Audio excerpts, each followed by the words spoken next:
Sa dami ng sakit na nararanasan ng mga tao ngayon, dumarami rin ang iba't ibang gamot na nagsusulputan. Pero, alam ba ninyo na may tinatawag na natural way of healing para sa iba't ibang sakit? Kung ano ito, alamin sa programang Basta Natural, dito sa Radyo Agila.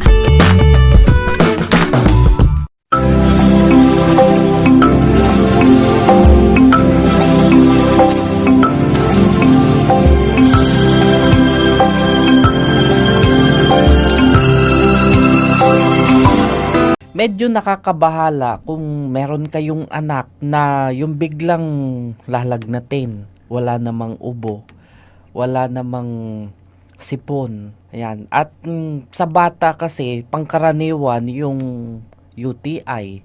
Pero pagka tiningnan mo yung ihi, kung hindi naman madilaw or walang napapansing kakaiba, maaring ibang dahilan. Importante ngayon, alam natin kung ano yung gagawin natin dun sa mga pangkaraniwang problemang pangkalusugan. Kasi nga, alam naman natin yung sitwasyon, napakahirap pong magpa-ospital. Ang hirap pumunta sa ospital, bawal yung bantay. Syempre, nakafocus pa rin dun sa paglaban sa COVID-19. Kaya yung mga pangkaraniwang mga sakit, medyo nagtitiis sa bahay.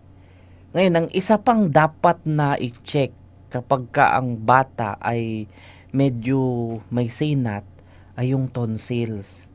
Kasi pwedeng mamaga. Initially, parang nangihina, may sinat. Importante po ito na titingnan. Ang tonsils, yan ay oval-shaped pads.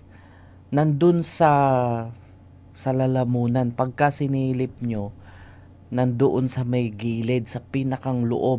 So magkabilang side. Pwede po yang mamaga. Ang mapapansin, mahirapang lumunok. Tapos pagka tiningnan nyo yung sa liig, parang may mga kulani. Yan. Karaniwan, ang dahilan ng tonsillitis ay infection. Yung may virus na pwedeng maging dahilan ng tonsillitis. Pero meron ding bacteria. So it can be viral or bacterial infection. Kailangan itong maintindihan ano yung pwedeng gawin. Ngayon, pagdating dun sa treatment, depende kung ano yung dahilan. Kaya kailangan yung prompt and accurate diagnosis. There are cases na yung talagang madalas na pamamaga ng tonsils kailangang operahan. Pwedeng maapektuhan yung puso, pwedeng magkaroon ng ibang komplikasyon. Sa isang buwan, 2 beses or 1 beses namamaga yung tonsil. Usually pagka ganyan ay bacterial tonsillitis. May mga pagkakataon na yung hindi nagre-respond sa mga treatments, yung iba nauuwi sa surgery kasi nga ang isang binabantayan ay yung pagkakaroon ng rheumatic heart disease. Pangkaraniwan, yung mga sintomas, ang naapektuhan nito mga bata, yung nasa mga preschool age at saka yung mga mid-teenage years. Common yung pamamaga, namumula yung tonsils. Pagka sinilip nyo, may mga white o kaya yellow coating or patches. So, pwede nyong ilawan tapos tingnan nyo sa pinakang loob.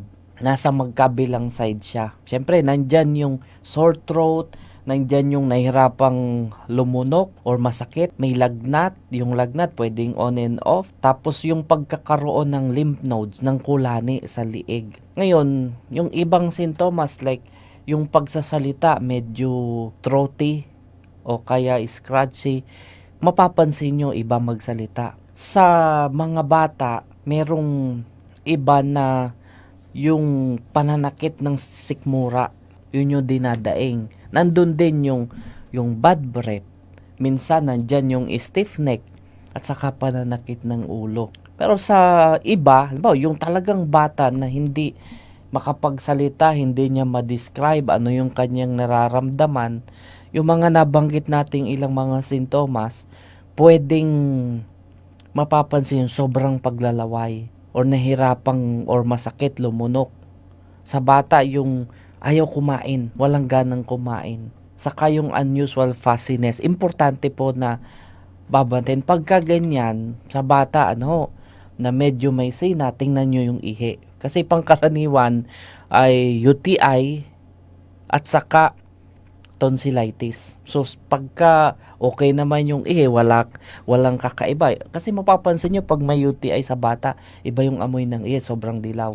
Pero pagka normal naman yung pag-ihi, hindi masakit umihi, i-check nyo yung tonsils. Maaring makita nyo yung ilang mga sintomas na binanggit natin kasabay nitong mga nararamdaman na mahirap lumunok, naglalaway, or walang ganang kumain. Importante na magkaroon ng accurate diagnosis kapag may ganitong kondisyon. Ngayon naman, pwede yung telemedicine, di ba? Pwede kayong mag-consult, madami ganyan sa atin nagko-consult online. So kung kailangan na may bilhing gamot, lalo na pagka bacterial tonsillitis, syempre kailangan ng antibiotics, pwede magreseta ang inyong mga doktor. Pwedeng picture lang nung reseta. Yun yung ipapakita nyo sa mga butika. Usually, mga isang araw, 2 araw, nawawala yung sore throat. Pero pagka yung bata, hindi siya nawala ng mga hanggang 48 hours, tapos nandun, mahirap lumunok, tapos matindi yung pangihina or pakiram, yung pag tiningnan nyo talaga, maobserbahan nyo na parang walang kagana-gana. Importante na ma-evaluate ng personal ng doktor. Kasi may mga pagkakataon na kailangang i-hydrate, kailangang lagyan ng Dextrose. Kasi may mga bata na yung bang mahina sa infection. There are cases na sobrang maga na talagang nahirapang huminga. So pagka ganyan, kailangan yan immediate care. Yung bang hirap na hirap lumunok, matinding paglalaway.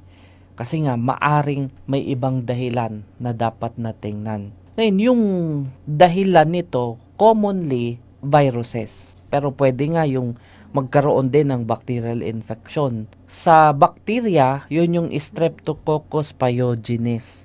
Ito yung group A Streptococcus, yung nagiging dahilan ng strep throat. Although may iba pang mga strain ng Streptococcus, may iba pang mga bacteria na pwede maging dahilan ng tonsillitis. Pero common yung group A Streptococcus. Madaming nagtatanong bakit nagkakaganito. Halimbawa, nasa bahay lang. Ano yung dapat na gawin? Kasi yun yung mga tinitext sa atin Alam nyo, ang tonsils, part yan ng ating immune system.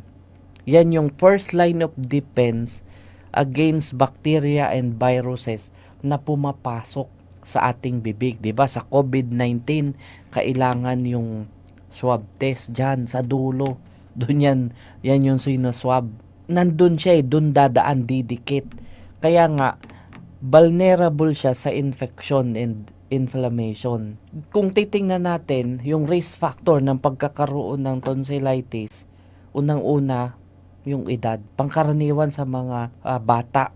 Yung edad 5 to 15, usually, bacteria yung dahilan. Doon sa mga mas bata, usually viral tonsillitis na after 24 to 48 hours mawawala, gagaling din ng kusa. Ngayon, isa pang risk factor yung frequent exposure sa germs.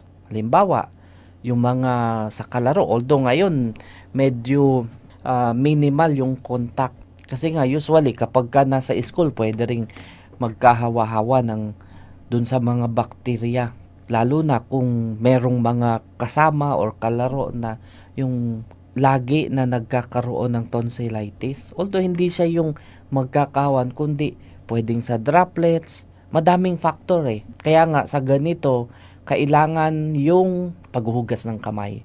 Dapat i-train yung mga bata ng tamang paghuhugas ng kamay, maging ugali para hindi makalimutan na ito ay malaking tulong hindi lang para sa pag-iwas sa tonsillitis kundi sa iba pa mga sakit katulad ng trangkaso, katulad ng sipon, at ito yung COVID-19, isa din yan na pwede nating maiwasan kung pinapractice natin itong personal hygiene, kabilang yung paghuhugas ng kamay, yung pagdidisinfect.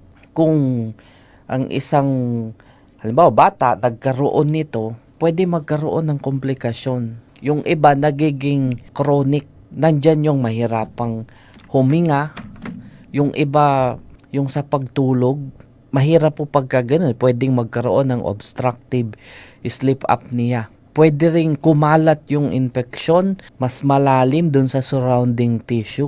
Yun yung tinatawag na tonsillar cellulitis. Pwede ring magkaroon ng nana. May mga ganun eh.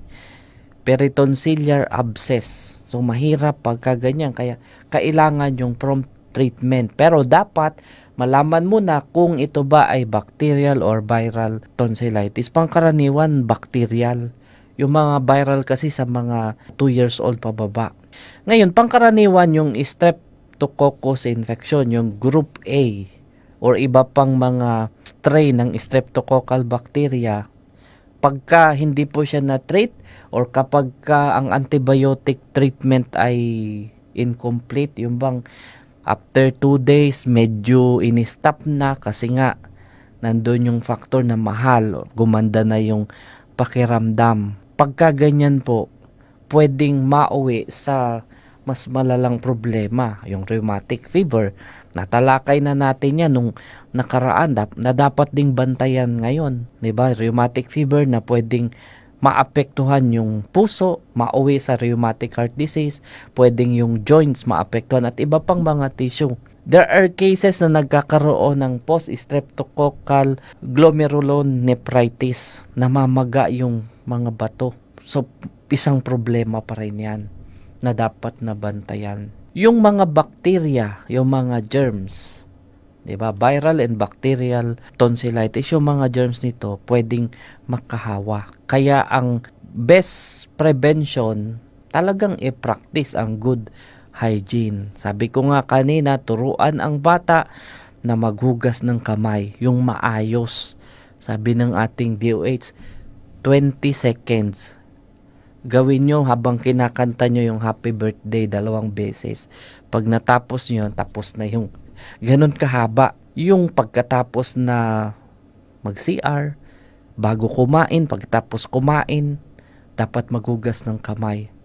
At iwasan yung bang may mga bata yung mahilig na kutkutin yung bibig nila, lagi sinusubo yung kamay.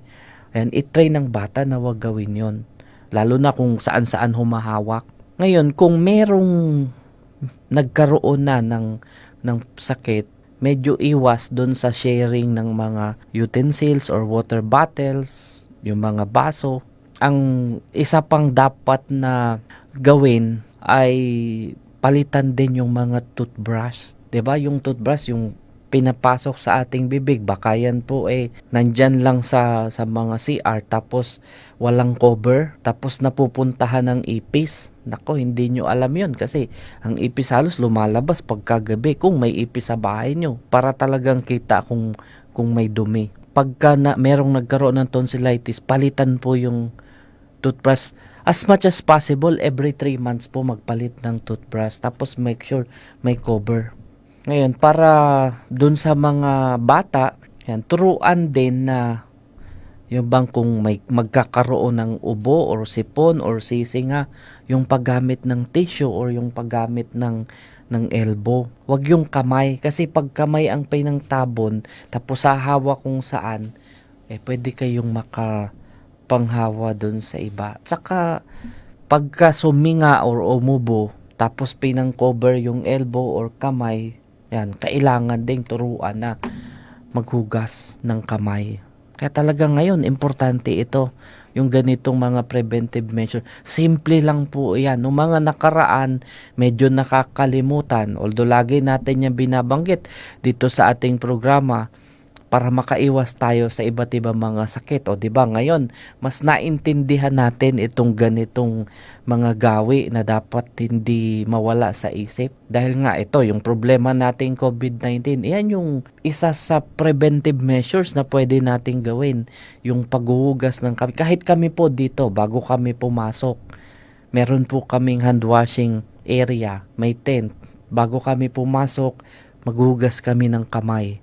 Tapos kukunan ng body temperature. Pag okay yung temperature, binibigyan kami ng sticker dito. Tanda na dumaan kami sa screening. Ganun po kami kahigpit.